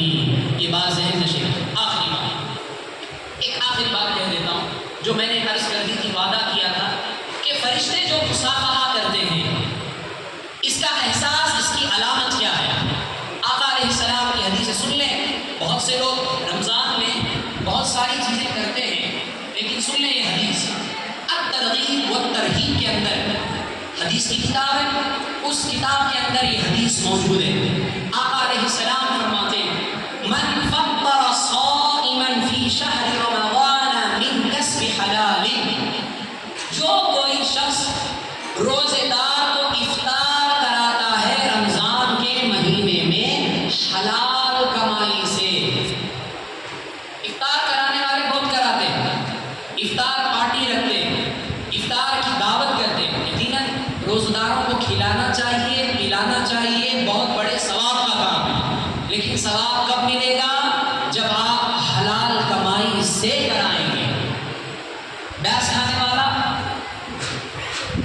فائنانس یعنی انٹرسٹ پر پیسے لینے والا، جسے سود کیا ہے پتہ نہیں، سودی کاروبار کرتا ہے، لاکھ روپے دوں گا مجھے 1,20,000 واپس دینا، ایسے لوگ ہیں آج ہمارے درمیان۔ بیاس کھانے والا، سود کھانے والا، حرام بزنس کرنے والا، ناحق کمانے والا، بزنس میں ڈنڈی مارنے والا، تجارت میں ڈنڈی مارنے والا، جو حرام ذرائع سے مال کماتا ہے، یاد رکھے اللہ کبھی اس کی نیکی کو قبول نہیں فرماتا، کبھی اس کی نیکی قبول نہیں ہوتی، چاہے وہ کتنا بھی بڑا نیک کیوں نہ ہو۔ آج پیسے پیسے پیسے، لوگ آج پیسوں کی طرف ایسا رجحان ہے کہ کہیں سے بھی آئے بس پیسہ آنا، چاہے وہ حلال ذرائع سے ہو حرام ذرائع سے۔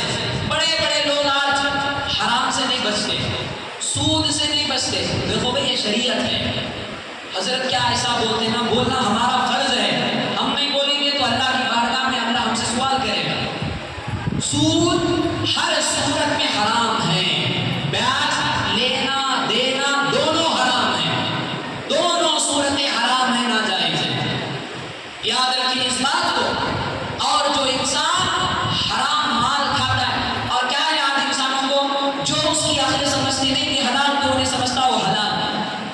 حلال کا معیار آپ کی عقل نہیں ہے، حلال کا معیار شریعت ہے، شریعت جسے حلال کہے وہ حلال، آپ کی عقل جسے حلال کہے وہ حلال نہیں۔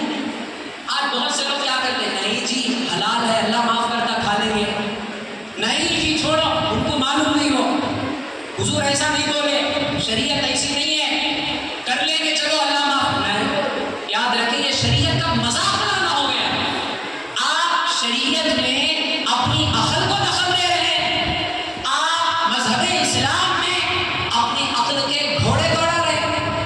یاد رکھیں شریعت ایسی چیز ہے کہ جسے شریعت نے حرام کہا وہ حرام، جسے شریعت نے حلال کہا وہ حلال۔ آپ کی عقل جسے حلال کہے حالانکہ وہ حرام شریعت کہہ رہی ہے، تو وہ مال آپ کے لیے حلال نہیں ہو جاتا، وہ مال آپ کے لیے حرام رہے گا، چاہے آپ اسے مسجد میں دیں، چاہے آپ اسے مدرسے میں دیں، چاہے آپ اسے پیر صاحب کو دیں، چاہے آپ اسے حافظ صاحب کو دیں، چاہے آپ اسے غریبوں میں دیں، چاہے آپ روزے داروں کو افطار کرائیں، کوئی نیکی ملنے والی نہیں۔ یہ شریعت کا اصول ہے، یہ میری بات نہیں ہے، حضور کا فرمان ہے۔ حرام کمائی کو آپ مسجد میں خرچ کریں، مدرسے میں خرچ کریں، اللہ والوں کو دیں، پیر صاحب کو دیں، جہاں بھی دیں ثواب نہیں ملے گا، گناہ ملے گا۔ یہ ایک ہے حرام کمانا، اور ایک ہے اللہ کے دین میں حرام کمائی کو خرچ کرتے ہو، کتنی بری بات ہے۔ یاد رکھیں حرام ذرائع مسلمان کے لیے نہ اس زمانے میں جائز، نہ اس زمانے میں جائز، نہ قیامت تک جائز ہو سکتے ہیں، کیونکہ شریعت ایک ہے۔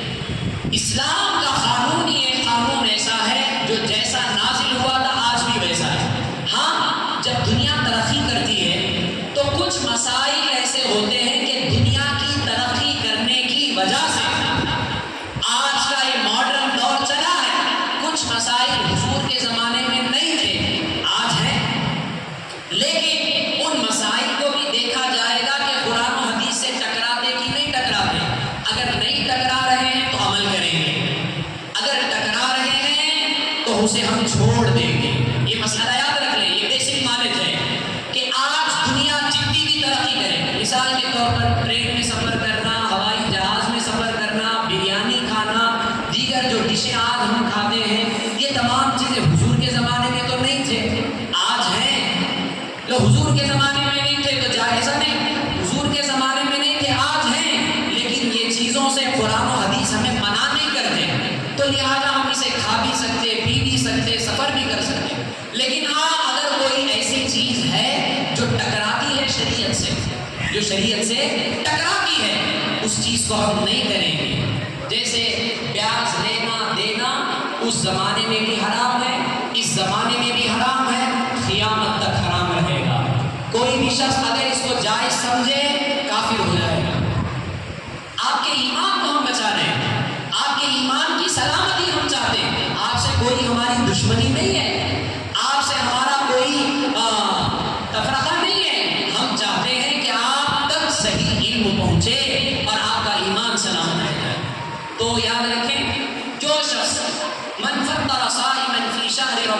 من کسب حلال، جو شخص رمضان کے مہینے میں حلال کمائی سے افطار کرائے روزے دار۔ حضور نے دو قیدیں لگا دی، ایک ہے رمضان کے مہینے کی قید اور ایک ہے حلال کمائی کی قید سے، ایک ہے حلال کمائی کی قید۔ تو جو انسان اپنی حلال کمائی سے روزے دار کو رمضان کے مہینے میں افطار کراتا ہے، اس کے لیے کیا ہے؟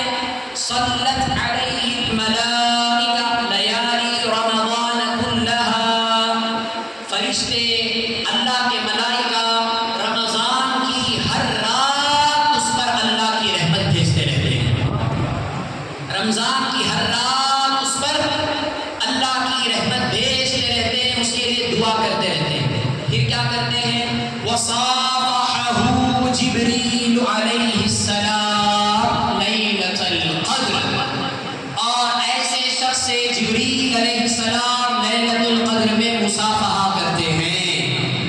جو شخص رمضان کے مہینے میں حلال کمائی سے روزے دار کو افطار کراتا ہے، رمضان کی ہر رات فرشتے اس پر رحمت بھیجتے ہیں، اور لیلۃ القدر میں جبریل علیہ السلام اس سے مصافحہ کرتے ہیں۔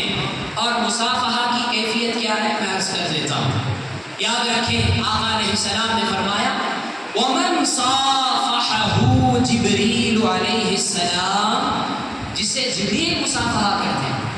کس کس سے مصافحہ کرے اس کا ہمیں علم نہیں ہوتا، آزو بازو بیٹھنے والے کو بھی علم نہیں ہوتا، کیونکہ فرشتے نظر آنے والے نہیں۔ مصافحہ جبریل علیہ السلام کرتے ہیں، یہ حقیقت ہے، اس پر ہمارا ایمان ہے، لیکن کس کو مصافحہ کرتے ہیں اس کا احساس کسی کو نہیں ہوتا۔ لیکن حضور نے دو نشانیاں بتائی، دو نشانیاں بتائی، میں اپنی بات کو بھی ختم کرتا ہوں۔ دو نشانیاں حضور نے بتائی، وَمَنْ صَافَحَهُ جِبْرِيلُ علیہ السلام يُرِقُّ قَلْبُهُ وَتُقْصُرُ دُمُوعُهُ۔ حضور فرماتے ہیں کہ لیلۃ القدر میں عبادت کرنے والا اور روزے دار کو افطار کرانے والا رمضان کے مہینے میں حلال کمائی سے جو جبریل جس سے مصافحہ کرتے ہیں، اس کی یہ کیفیت ہوتی ہے کہ اس کا دل نرم ہو جاتا ہے۔ اس کی کیفیت کیا ہوتی ہے؟ اس کا دل نرم ہو جاتا ہے، نرم نازک ہو جاتا ہے۔ نرم و نازک دل کس کا ہوتا ہے؟ اس کی نشانی یاد رکھ لیں، جو خوف خدا کی وجہ سے اپنے گناہوں کو یاد کرتے ہوئے جس کا دل روتا ہے اس کا دل نرم ہوتا ہے۔ بہت سے لوگ روتے ہیں دعاؤں میں، کیوں روتے ہیں؟ اپنے مرحومین کو یاد کر کے، اپنے ماں باپ کو یاد کر کے روتے کہ نہیں روتے ہیں؟ روتے نا، دعاؤں میں روتے ہیں، اکیلے دعا کرتے تو بھی روتے ہیں، اجتماعی دعا ہوتی تب بھی روتے ہیں۔ فلسطین کے مسلمانوں کو یاد کر کے رونا آتا ہے، ماں باپ جن کے انتقال کر گئے ماں باپ یاد آتے ہیں، رونا آتا ہے، جن کے دادا دادی نانا نانی انتقال ہو گئے ان کی محبتیں یاد آتی ہیں، دعا میں تو رونا آتا ہے۔ آتا ہے کہ نہیں آتا ہے؟ آتا ہے۔ جو بھی چیز ہمیں دل سے پسند تھی وہ چیز ہمارے پاس نہیں ہے تو دعا میں رونا آتا ہے، لیکن یہ رونا الگ ہے۔ یہ رونا بھی چاہیے، ضرور رونا ہے، لیکن یہ رونا الگ ہے۔